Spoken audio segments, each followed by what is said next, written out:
Hi, if anyone's on yet, I'm just going to wait a couple of minutes to let people get on, and then we'll start. Feel free to post or let me know that you're on.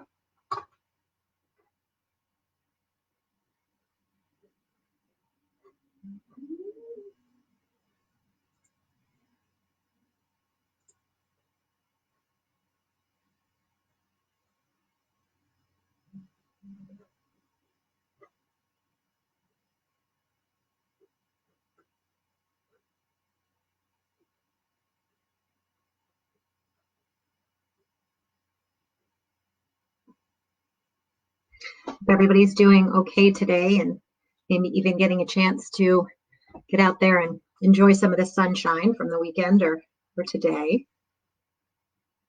It's lovely. So let me go ahead and start. I'm still trying to figure out exactly how to tell who's on and read the comments. And, you know, it's kind of fun doing my research and trying to figure out something new as well as doing something like this. So thank you. Thank you for being here. It's really nice that you take some time out for yourself to work on yourself a little bit, because we are always giving to so many other people, and there is a chance in all of this to be able to spend a little bit of time working on ourselves. And this is a little bit about what this session is about. So let me ask you, has this week gotten any harder? Has it been more the same? Has it been more frustrating? For those of you who are parents in New York, yay, we heard that school's out for the rest of the year. We suspected it, but now we know for sure. On the other hand, have things gotten a little bit easier? 1 second, I'm having one technical difficulty. Have you made some new recipes? Have you gotten used to this new normal that is our new reality? Have you gotten outside more? Have you tried something new? There's a lot of different things that can go on right now. But let me ask you a question, and this kind of ties into our first strategies. We'll go into a lot more direct strategies today, which I know some people had asked for from last week. So if I asked you right now, how are you? How would you answer? What would you say? Now, in this time of COVID, my answer isn't going to be what it normally is. But right now, when people ask me, I say that Ethan and I are doing pretty well, because we are, because that's my mindset. In normal circumstances, if you asked me, I would say fantastic, great, amazing. I would say I'm marvelous. I would say I'm swell. Yes, sometimes I like to use obnoxious words like that, because you know what? They make me smile. They make you smile. So when I say that I am fantastic and marvelous, does it seem a little bit over the top? Does it make you smile just a little bit? Does it make you even roll your eyes? But let me ask you this question.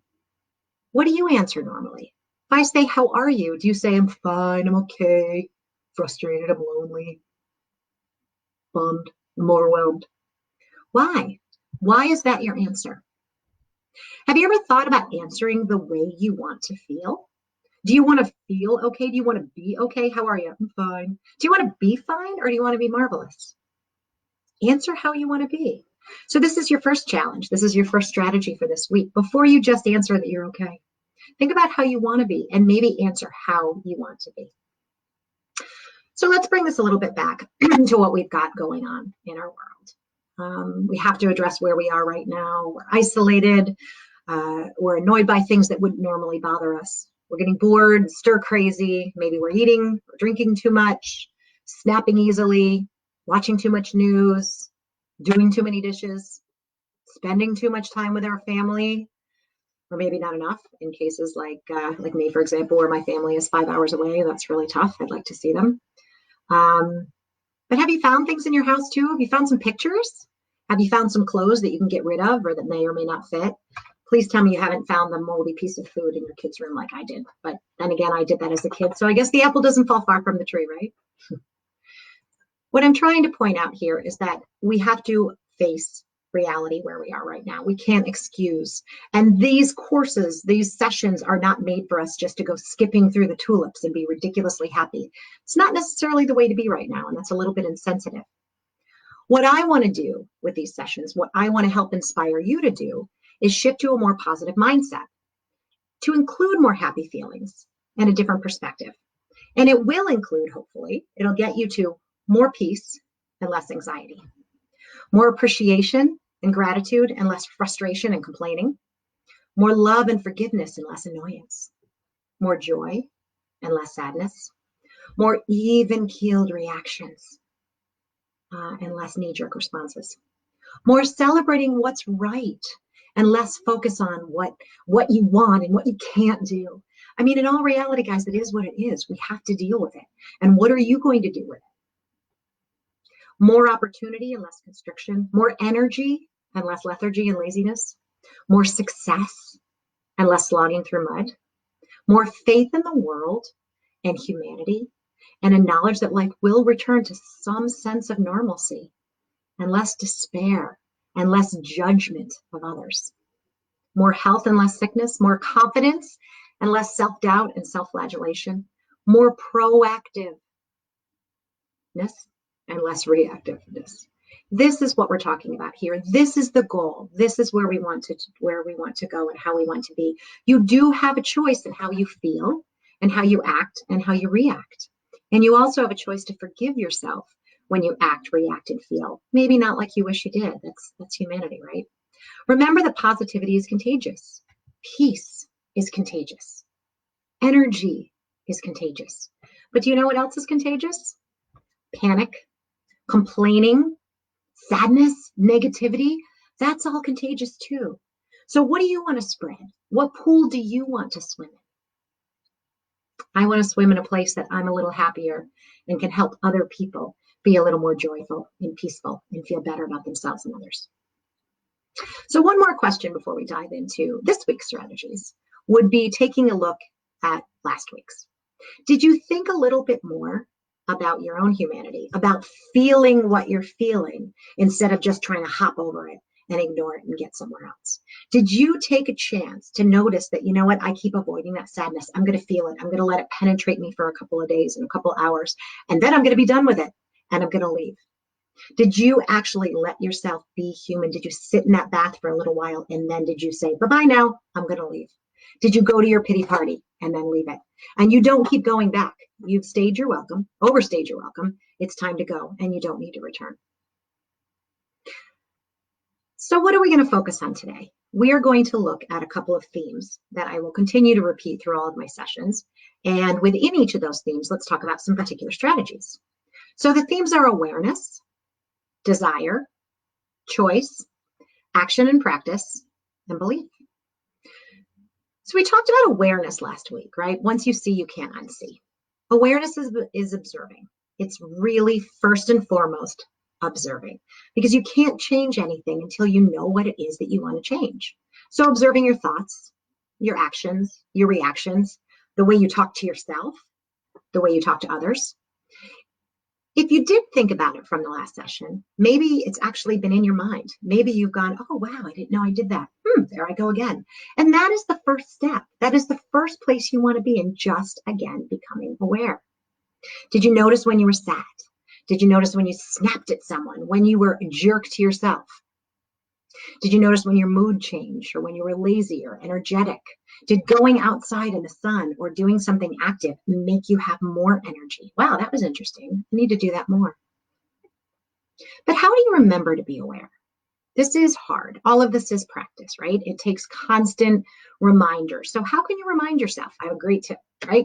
So you probably heard about throwing things up on your bathroom mirror, but it works. Write the word awareness, type it out, print it out. If you have kids, go find the markers and write awareness in big letters with, have them write it and put it up on your bathroom mirror. Put it on your refrigerator, even though sometimes things get lost. Put it somewhere that you can see it. One thing that I've started doing that I love is actually taking a picture of whatever it is I want to remember for the day, taking a picture of it and having it be my home screen or my lock screen on my phone. So every time I go into my phone, it pops up and I'm like, oh, right. Remember to see in the light. That's what's been on mine for a while, to remember to see the positive in things instead of the negative. So try that if you're having trouble remembering to be aware. Let that hit you in the face every time you turn your phone in, or every time you go to brush your teeth, or I don't know, put it over your sink since you're probably washing dishes a lot. See the word awareness. And then that'll cause you to keep thinking about it and being aware. So think about whether or not you really have focused on what you want to be a little bit different about. You know, what is it that you want to look at and maybe start to change? Again, snapping at kids. Does your whole mood change when a client says something annoying? Mine does. I always have to practice bringing myself back. Is it feeling overly anxious? Really think about what it is. And here's your next strategy. This will really help, which is journaling. I think journaling is just a major, incredible strategy that I don't know why people don't do. I think part of the reason they don't do it is because they think your journal is that, remember those tiny little ones that we had back in junior high, and you had a little key and you would write things in there that you didn't want anybody else to see, like the fact that you had a crush on that cute kid with a mullet, but you couldn't let your best friend see because she had written his name in hearts on the front of her Trapper Keeper, you know? So you don't want your mom to see that you actually thought about kissing him away or whatever it might be. That's not this kind of journal. I mean, it could be. You can write anything you want in your journal. But your journal is where you can actually write down some of your observations. You can use your journal for so many things. It can be a planning. It can be your gratefulness journal, or have a separate one. It can be your dreams. It can be your alignment for the day, what you want to do, how you're feeling, observations. I spend some time every morning writing in my journal. My son has said to me before, Mommy, what are you writing? And I'm like, everything. A lot of times when I start my journal, I kind of write how I'm feeling for that day. And then I try to train my brain to pivot a little bit into what I want to feel. This is how I feel. This is kind of what I'm trying to work my way through. But this is how I want to be for the day. And then I write some of my goals, and then I write some of my dreams. And as I look back and read my previous journals, there are themes that just keep repeating themselves, because repetition is how you master something. So maybe you want to just open up your journal and write the word awareness every day. Maybe you write a couple things that you want to be aware about. But journaling is really, really huge and really super effective. The next strategy I want to mention, it's under awareness, but it really kind of bridges a lot of the different themes, is your self-talk. What do you say to yourself? How do you talk to yourself? Do you compliment yourself? Are you proud of yourself? Do you swear at yourself? Berate yourself? Do you say, oh, I love you, Gretchen, that was great? You know, are you constantly critical? Are you constantly supportive? I know it sounds really kind of wonky, but try it. Talk to yourself the way that you would talk to other people. Like, think about a time when you were a real jerk to yourself.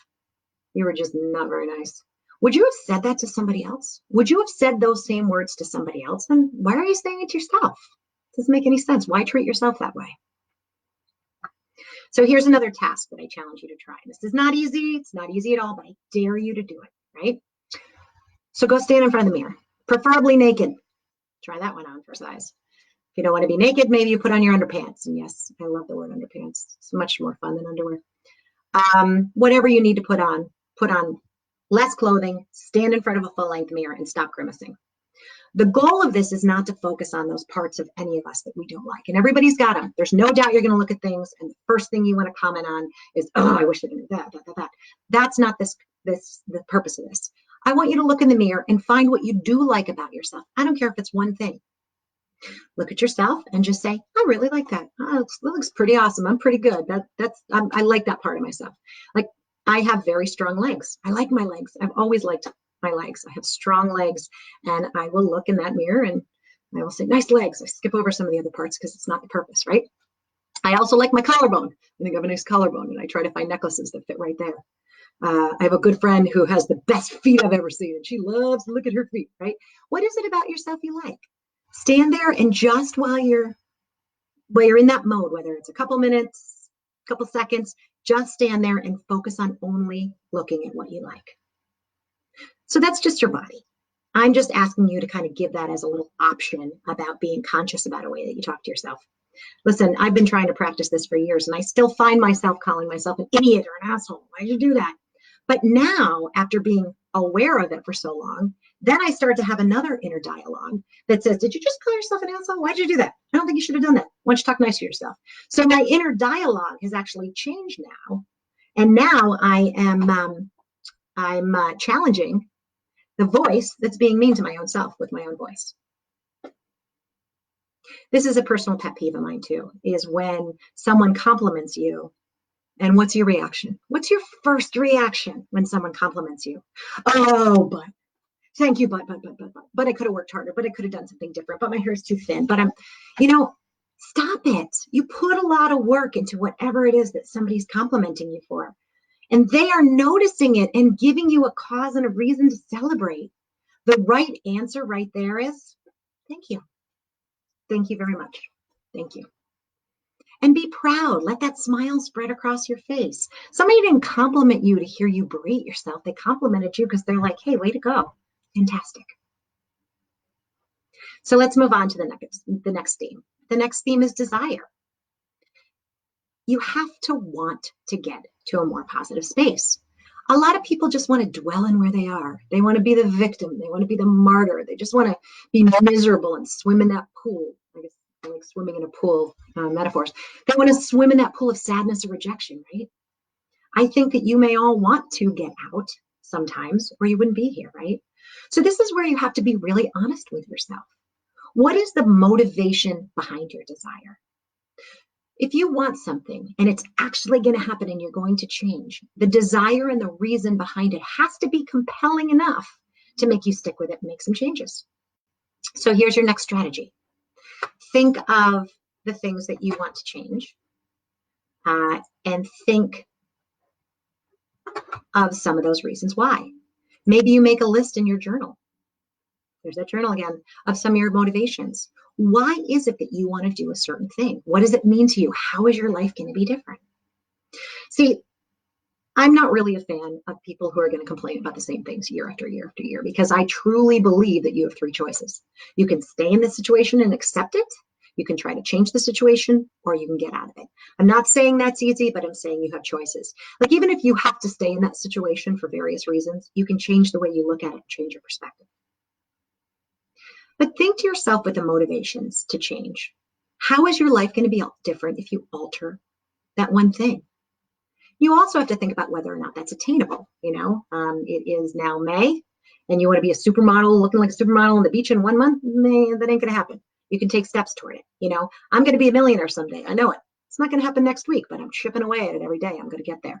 So you have to really think about if your goals are attainable. Listen, desire and growth equals happiness. There are study upon study that people live longer, that they're happier when they grow, when they learn. Have that desire to change and grow and be a better version of yourself.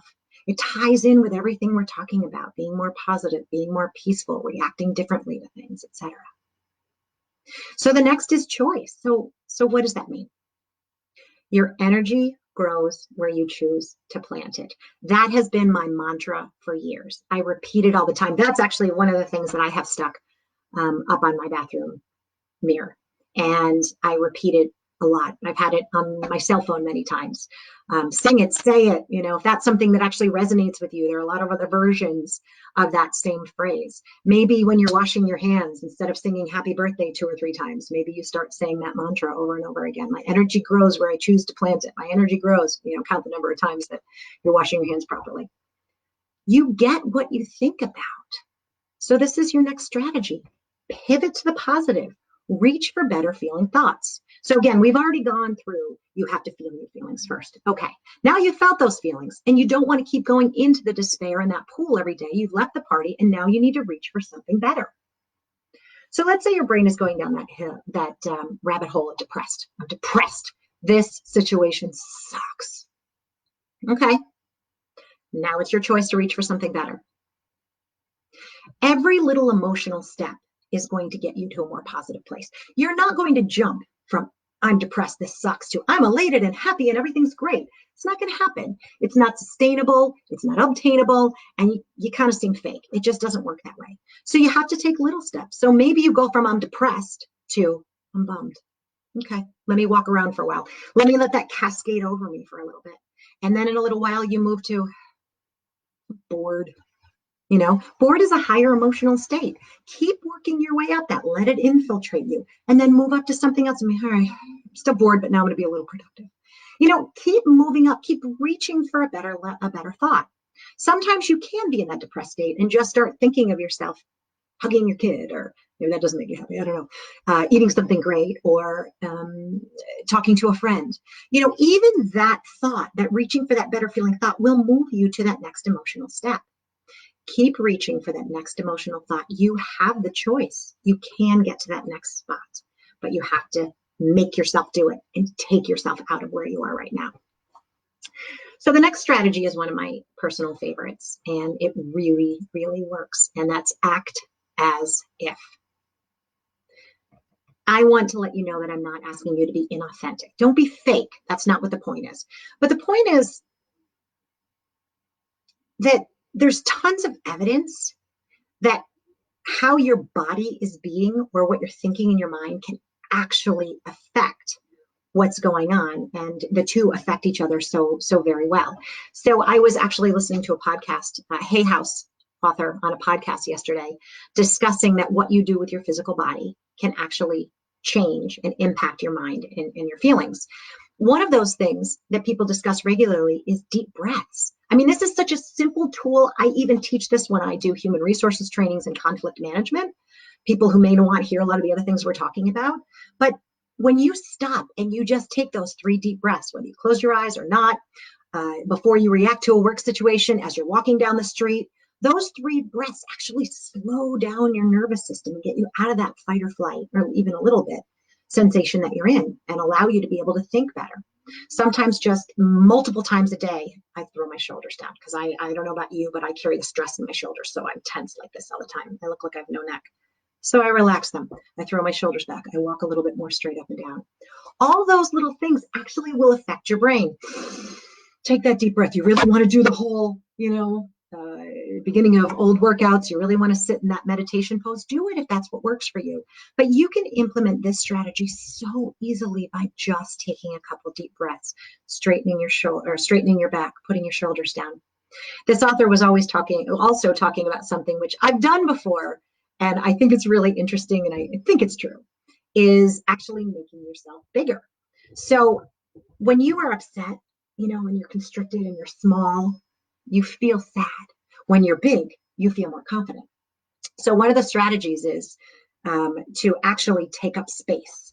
Spread your legs out, spread your arms out, assume a Wonder Woman pose, assume a John Travolta pose, whatever it is to make yourself bigger, and your confidence increases. I was in an interview once about 1.5 years ago, and they led me into a conference room, and I had just read an article about this. And the conference room did not have glass walls because that would have been really weird.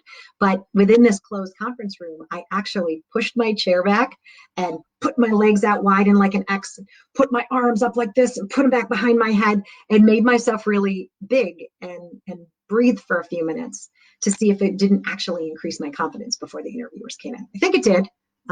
But it was really interesting, and at least it made me smile a little bit and put me in a different place to try that sometime. Another thing that I used to do, and this is really small, is I used to force myself to smile. So way back after college, when I didn't know what I was doing, I was working in a 5-star restaurant where we all had to wear tuxedos, but the women were not allowed to serve dinner, believe it or not. And I was coaching gymnastics, and I was just kind of lost. I didn't know what I wanted to do yet, where I wanted to go, and I was in Buffalo. And I started working for a staffing agency that I stumbled upon, and I didn't like it. I didn't like my roommates. It wasn't a good fit. You could see through places in my car that weren't windows because I bought it for $400. Talk about a rust bucket. And I would drive to work and I would just smile the whole way. I wasn't in a good mood, but I'd be like this. I'd smile. I looked a little crazy. If anybody saw me driving, I'm sure they thought I was nuts. But I drove to work, and I'm going to tell you, by the time I got there, I was in a better mood. I changed my physical body. I acted as if, and it really did have an effect on my mood and on my attitude overall. Along these same lines is visualization, which I think is incredibly, incredibly important in terms of visualization. Athletes do this all the time, right? As a gymnast, I used to rehearse my bar and my beam and my floor routines constantly every night before I went to bed. You'll read articles about athletes scoring that goal, and they just visualize it over and over again. And I come from that athletic background, but I would be certain that other professions do this all the time as well. Well, you can actually visualize yourself in a place that makes you happier. So everybody think for a minute. Think of a place where you really get a lot of peace, where it just makes you smile, where you're like, oh, this is wonderful. Maybe it's sitting on the beach with a cocktail. For me, it's climbing a tree in the woods and hiking. If I'm up in a tree, I'm touching that tree, I'm feeling the wind in nature, I'm looking out across this beautiful, peaceful expanse. So what I try to do when I get into that place, if I can remember, it's very hard to remember, is I try to picture myself standing in that tree, touching the bark. I might be hearing Ethan and other people running around below me, but I'm in that tree. I'm in my happy place. And my coach, my life coach, had me do this online on a video call one day. She said, Gretchen, close your eyes, go into that tree. And when I opened my eyes, she said, I saw your whole body change. You stopped fidgeting. You calmed down, your shoulders relaxed, your face changed. So I'm inviting you to think of that place. Maybe write it in your journal, right? What is that place that just makes you feel good, feel relaxed, feel at one with yourself? Think about that, and sometimes go to that place when you need to. Let's now switch to action and practice. And I want to touch on this fact that everything we're talking about, it takes work. There's no doubt this is not easy. This isn't just like, oh, I'm going to do it today and I'll be perfect. No, well, there's no perfect anyway. I'll be better. You have to constantly do this. It is constant vigilance. But let me ask you, do you want to stay where you are? Do you want to have the same feelings, reactions, thoughts? Or do you want to be able to look at the world in a little bit more of a positive perspective? And remember, when you look at the whole laws of attraction piece, how you see things is how they come back at you, right? So do you want to be able to react with a little more peace? It takes work. It takes everyday reading. It takes everyday writing. It takes everyday reminders. And that's amazing, and it's humbling, and it's looking at things with a beginner's mind, but knowing that you would rather grow, that you would rather be able to tap into the potential and the value that you have for yourself and that you have to offer the world. I always think about that when you're on your deathbed. Do you want to look back and be like, yeah, you know what? I didn't do that. I didn't feel like doing it. I didn't have the energy to do it. Well, would have been nice if I did. I don't. I want to look back on my life and be like, I lived, I went on that experience. I tried that thing. I stayed out a little bit later because it was fun. I stopped the work I was doing, spent some time with my kid. I went on that date. Okay, that's scary for me. Like, what are those things that you want to be able to do? I learned, I grew. Right now, we're probably all learning a little bit more, at least my age group and older, about technology than we ever knew before. How cool is it? You're actually refreshed and rejuvenated when your brain is working a little bit more and you're growing and you're happier. So again, it's your choice, but it does take practice. It does take repetition, excuse me. So with the action and the practice, think about this.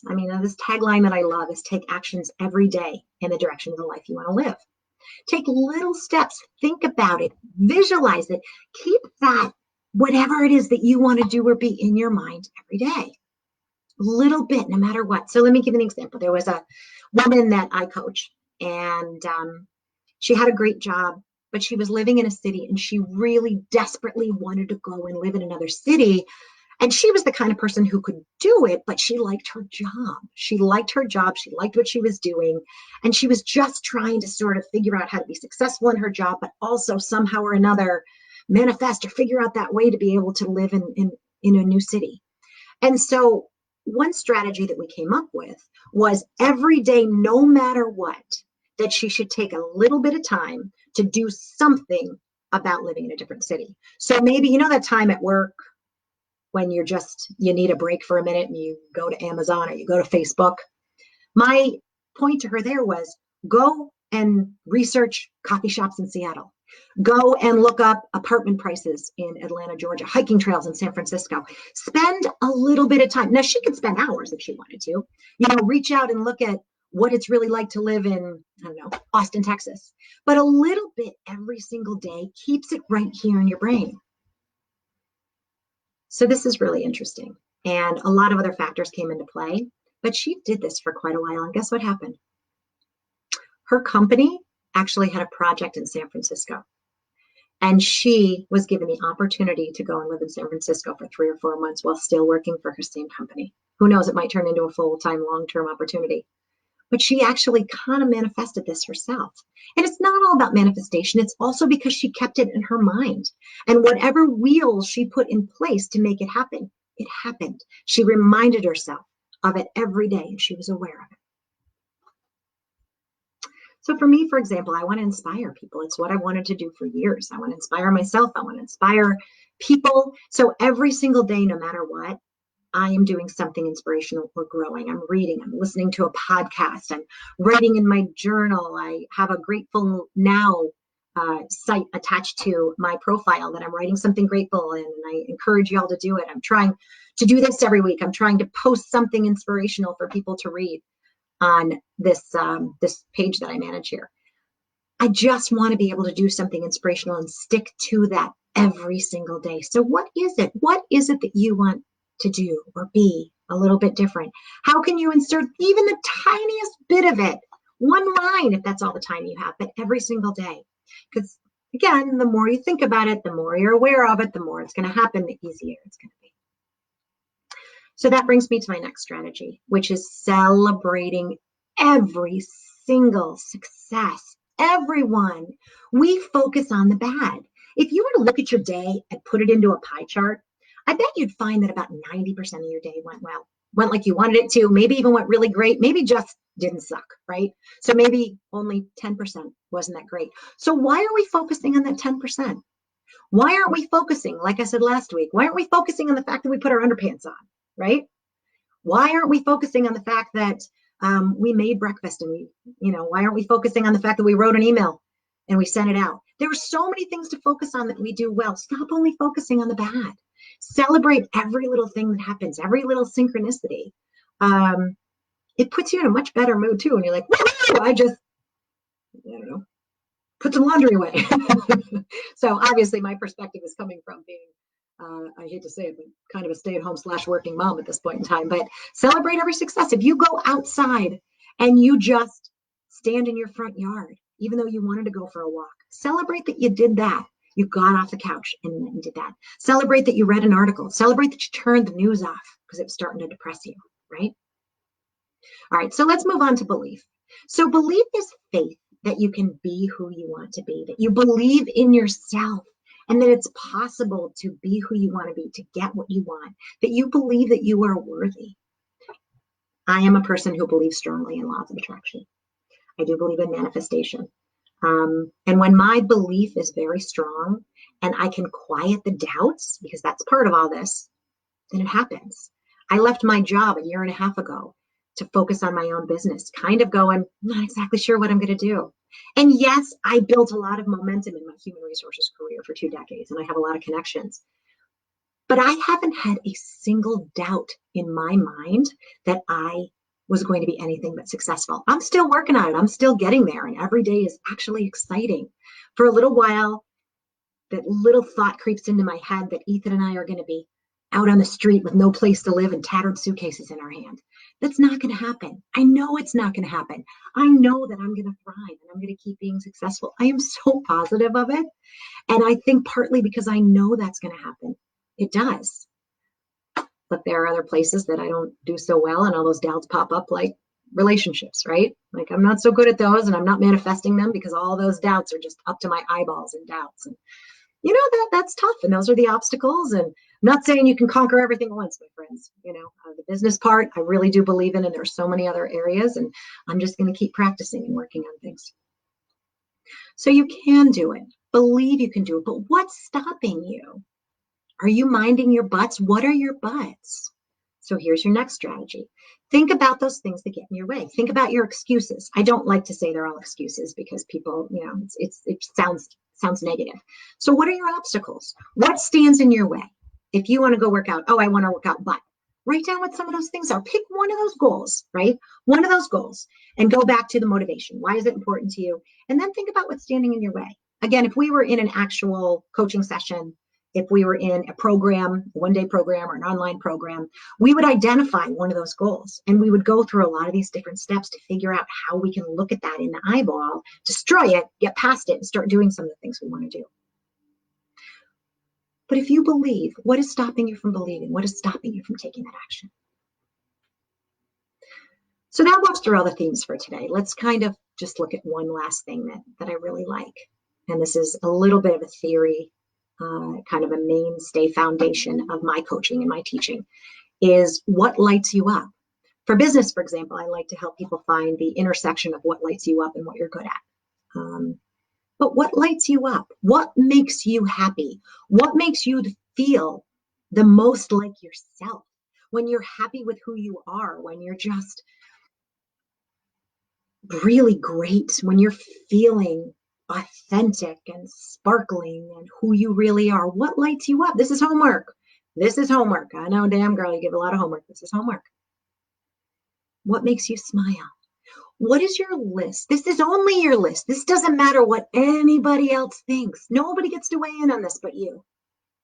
What really brings you that peace and that joy? If you could do anything, what would it be? What are your favorite activities?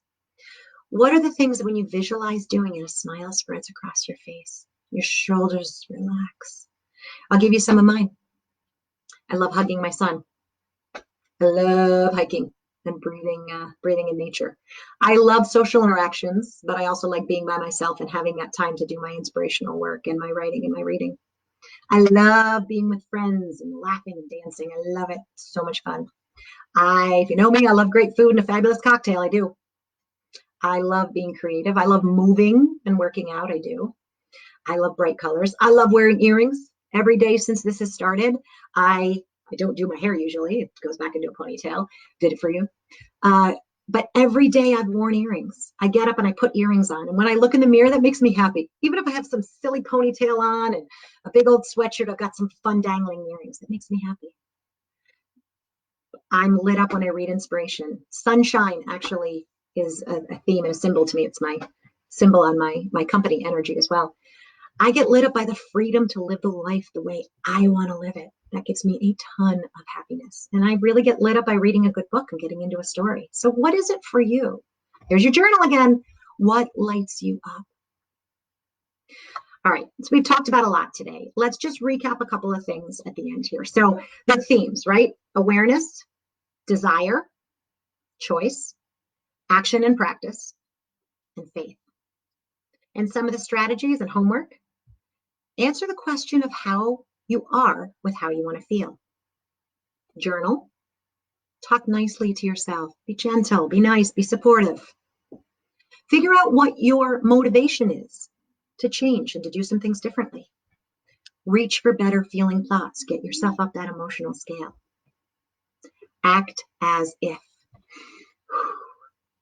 Take action every single day and celebrate every single success. And believe in yourself and your dreams and that things will be okay and that you're worthy of being who you want and getting and doing what you want out of this life. And lastly, what lights you up? So I'm really excited to have shared some of this with you. I hope that you take some time for yourself and that you put some of this in action, that you think about it, that you become aware of it. You deserve time for yourself. You deserve to be the best you that you can be. And those you touch every day deserve it. I hope that I'm helping to inspire some of you to find more peace and more joy and more fulfillment and more success in whatever resonates with you. You can find more information about me and my company, Energy, HR and Coaching, either on my Facebook pages and links or on LinkedIn. My websites I'm working on currently. And I think it just died. If it didn't die yet, take action every day in the direction if you want to live. I hope this ended. It came through, but my computer just went dark. So thank you very much. We'll come on again next week.